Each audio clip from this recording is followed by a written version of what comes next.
Quem diria que a Fórmula 1 teria um período de férias como esse, né, meus amigos? Depois que o Sebastian Vettel anunciou a aposentadoria dele antes do Grande Prêmio da Hungria, a gente teve na segunda-feira, dia 1º de agosto, o Fernando Alonso comunicando que ia para a Aston Martin, deixando a Alpine na mão, e o Oscar Piastri dizendo que também não vai correr pela Alpine, aumentando os rumores de que ele será piloto da McLaren. E o Ricardo, como é que fica nisso tudo? Pois é, toda essa confusão rolando e falta um nome no mercado. Cadê o líder da Fórmula 2? Cadê o Felipe Drugovich nessas conversas?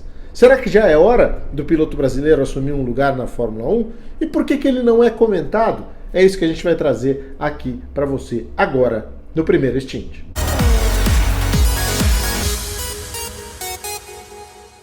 Quando a gente fala do Felipe Drugovich, passa a impressão que nós descobrimos esse talento agora, né? Na Fórmula 2, quando ele venceu corridas, 3 aliás, no seu ano de estreia, ou nesse ano de 2022, que ele tem liderado a competição com bastante competência, mas a verdade é que não é bem assim.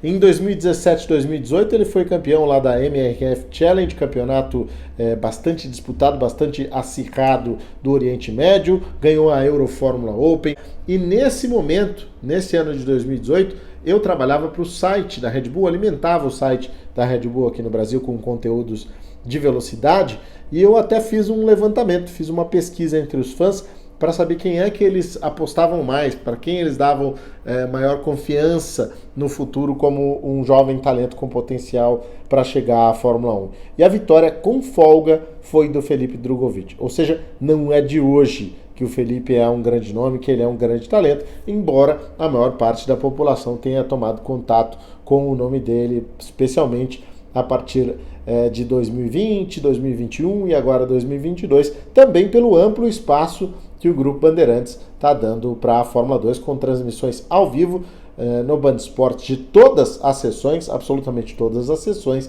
e também entrevistas na Band aberta, né, na televisão aberta, e a menção do nome dele o tempo todo. Felipe Drugovich chega aos 22 anos, batendo as portas da Fórmula 1, podendo ser campeão da Fórmula 2, e não tem o seu nome comentado entre as equipes que têm vagas abertas para piloto titular. Por quê? Primeiro, porque as vagas são muito restritas. A gente já tem um mercado de pilotos bastante competitivo e a gente viu que o Piastri ficou fora o ano passado, teria dificuldades para correr esse ano, né? A Alpine estava negociando uma vaga na Williams para ele, mas ainda não tinha essa certeza, não tinha anunciado nada disso. E então, se não houvesse esse movimento intenso aí, as coisas também não poderiam caminhar favoravelmente para ele. Então, esse é um ponto, as vagas restritas.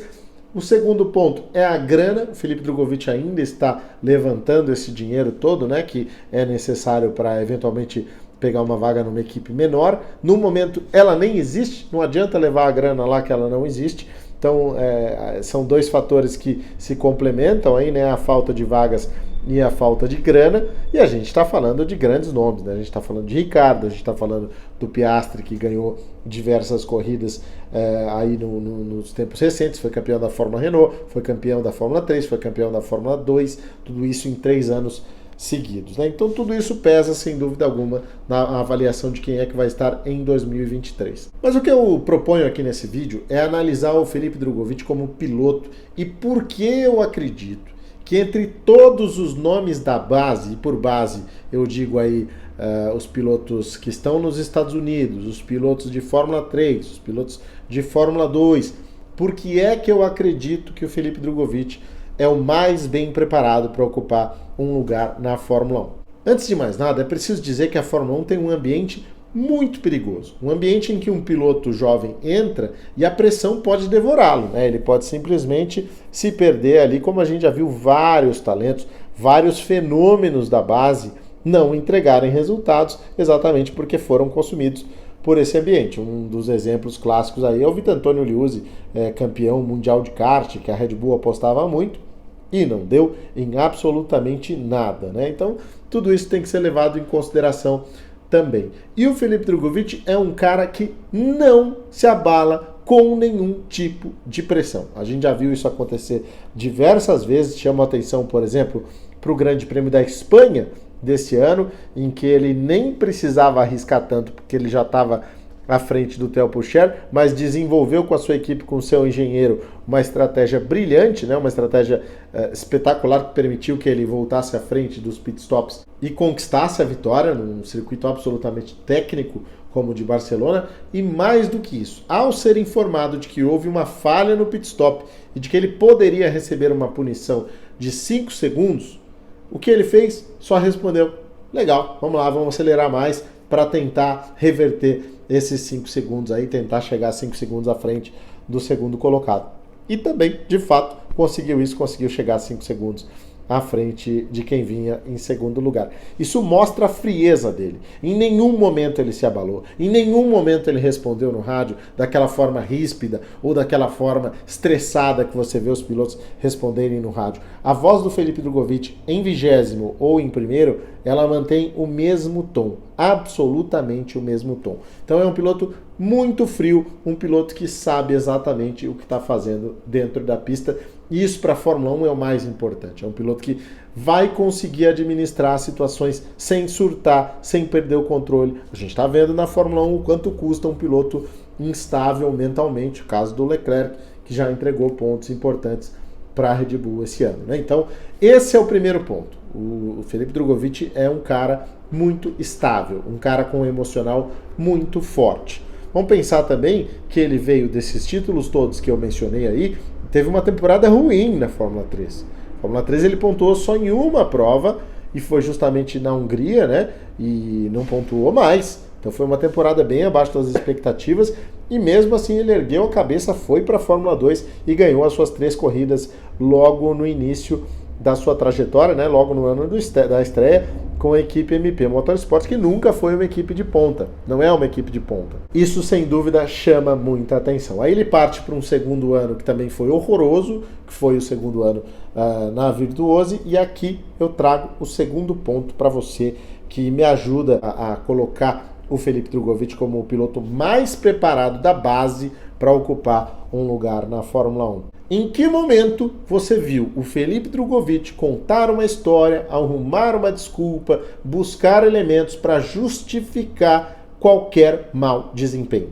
Eu respondo: nunca. Você nunca ouviu isso, porque o Felipe Drugovich não faz isso. Ele é um piloto que não justifica maus desempenhos. E a gente pôde perceber exatamente em 2021, quando ele assinou com a UNI Virtuose e não performou no nível do Guan Yu Zhou, né? Teve boas corridas, sim, fez 4 pódios, mas de qualquer forma não conseguiu vencer corridas. Em nenhum momento ele foi buscar desculpas. A gente sabe nos bastidores que muita coisa aconteceu, ele não gosta de falar, ele não quer falar, mas a gente sabe que era uma equipe muito voltada para o próprio Guan Yu Zhou, que tinha o plano de subir para a Fórmula 1, e em nenhum momento ele usou esse argumento, em nenhum momento ele trouxe isso, em nenhum momento ele externou isso. Isso é o que a gente ouve de quem frequenta o paddock, de quem conversa com a gente e que traz essas informações, mas o Drugovich em si nunca falou isso. Então, realmente isso mostra também o profissionalismo dele e o quanto ele é sério, o quanto ele sabe que tudo depende dele e está nas mãos dele. Terceiro ponto muito importante em relação ao Drugovich, a questão dele não estar numa academia de jovens talentos. Também mostra um pouco da seriedade dele aí.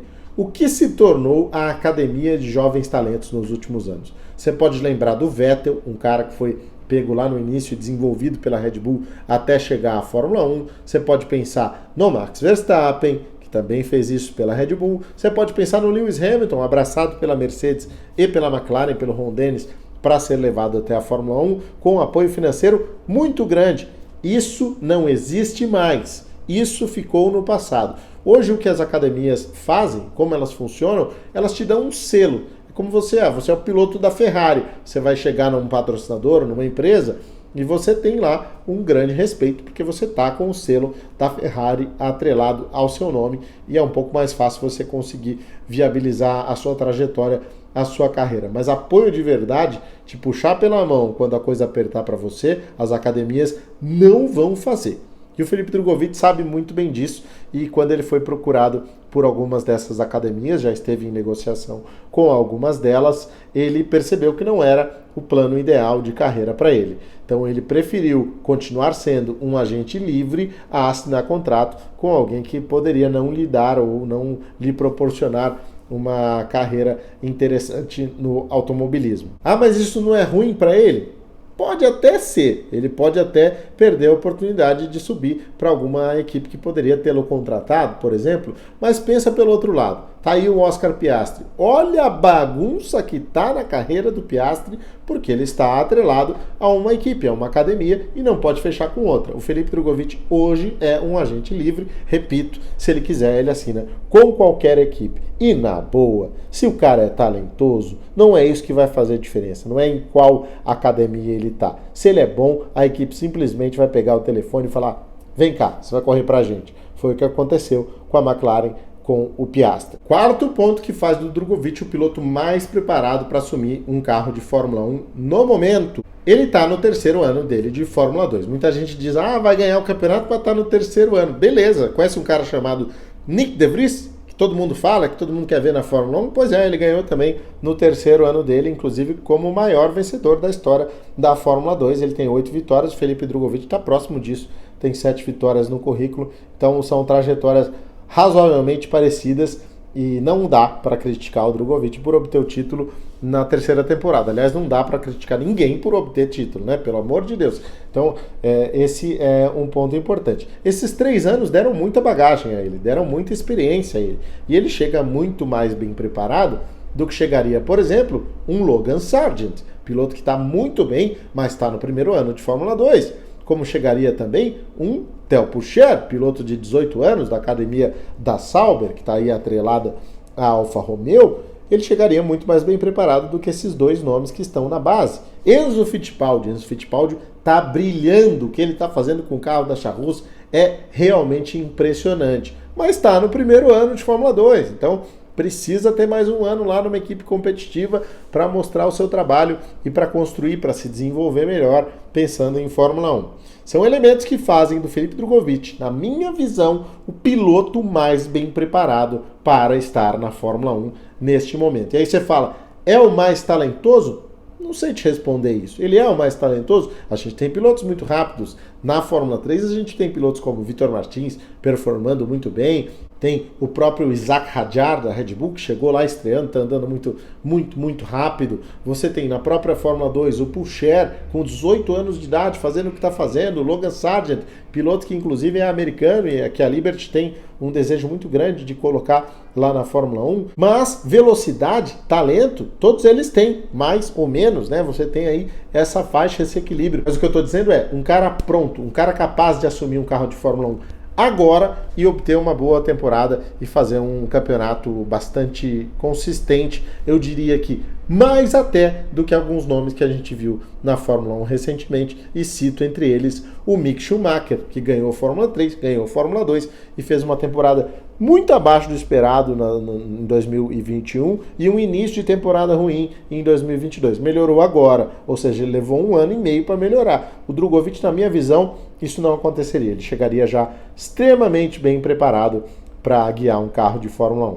É isso, meus amigos. Essa é a minha visão de Felipe Drugovich e por que eu acho que ele é o piloto mais bem preparado da base para assumir um lugar na Fórmula 1. Certamente não será em 2023, mas pode ser em 2024, já que as vagas devem se abrir e ele já está procurando um lugar também como piloto reserva e piloto de testes, e isso sim pode ajudá-lo muito na carreira, então vamos torcer para que ele consiga encontrar o melhor lugar. Está sendo muito bem orientado pelo Amir Nasser, tio do Felipe Nasser, que conhece muito bem o paddock da Fórmula 1 e também os pântanos em que não se deve pisar na Fórmula 1. Se você gostou desse vídeo, deixa o seu like. Se você gostou, compartilhe, faça a sua inscrição se ainda não estiver inscrito e também deixo aqui um convite para você. Considere fazer parte do Clube Primeiro Stint, o clube que te dá as maiores vantagens, os maiores benefícios do automobilismo brasileiro. Recentemente a gente colocou a Jennifer, que é uma das nossas seguidoras aqui, uma das nossas inscritas, membros do clube. Ela esteve em Interlagos no camarote, meu amigo, acompanhando tudo tudo lá de perto. Esse é só um dos benefícios que a gente tem ao longo do ano aí para você, mas tem outros benefícios que não são sorteio. Se você assinar lá em www.primeirostint.com.br, o primeiro, né, o I é o número 1 aí estilizado. Se você encontrar lá o melhor pacote para você, você pode ganhar logo de cara, assinou, ganhou uma miniatura de Copa Truck, né, uma miniatura do Copa Truck do Djalma Pivetta, pode ganhar também um anuário automotor do Reginaldo Leme. São benefícios que a gente traz de cara para você. Mais do que isso, metade de toda a verba arrecadada com o clube é destinada ao Instituto Ingo Hoffmann, que abriga crianças em tratamento contra o câncer em Campinas. Então acesse www.primeirostint.com.br, participe, deixe aí a sua contribuição, ganhe brindes exclusivos, ganhe prêmios exclusivos e ainda faça uma boa ação social. Dessa vez eu vou ficando por aqui, a gente se fala na semana que vem. Um abraço, tchau!